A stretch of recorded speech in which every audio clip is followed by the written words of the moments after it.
മുഴുവൻ ആക്രമണങ്ങളും നിർവീര്യമാക്കി. ഇത് പുതുമയല്ല, ഇത് നിരാശയായിരുന്നു. ഒരു ആധുനിക സൈന്യം കുളമ്പുകൾക്കായി എഞ്ചിനുകൾ ഉപേക്ഷിക്കുമ്പോൾ അത് ഇനി പൊരുത്തപ്പെടുന്നില്ല. അത് പിന്നോട്ടു പോകുകയാണ്. റഷ്യൻ സൈന്യം ഒരുകാലത്ത് പിണ്ഡം, കവചം, ഫയർ പവർ എന്നിവയിൽ അഭിമാനിച്ചിരുന്നു. ആ ചിത്രം ഇപ്പോൾ ശിഥിലമാകുകയാണ്. കാരണം നിഗൂഢതയല്ല, അത് ക്ഷയിച്ചുപോകലാണ്. വർഷങ്ങളോളം നീണ്ടുനിന്ന നിരന്തരമായ നഷ്ടങ്ങൾ. ടാങ്കുകൾ നശിപ്പിക്കപ്പെട്ടു, വാഹനങ്ങൾ കത്തിച്ചു, വിതരണ ശൃംഖലകൾ തകർന്നു, ശക്തിയെ ഇല്ലാതാക്കി. ഒരു സൈന്യം അതിന്റെ ലോജിസ്റ്റിക്കൽ റിസർവുകളുടെ അടിത്തട്ടിൽ നിന്ന് ചുരണ്ടുകയാണ്.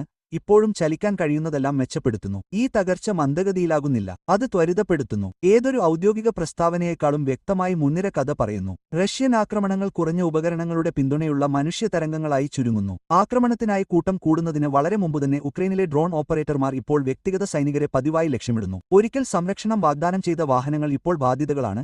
കൃത്യതയുള്ള ആക്രമണങ്ങൾക്ക് എളുപ്പമുള്ള ലക്ഷ്യങ്ങളാണ്. ഫലം ഒരു ഭീകരമായ ചക്രമാണ്. കുറച്ച് വാഹനങ്ങൾ മാത്രമേ അതിജീവിക്കുന്നുള്ളൂ. ഇത് കൂടുതൽ പ്രാകൃത രീതികളെ ആശ്രയിക്കാൻ നിർബന്ധിക്കുന്നു.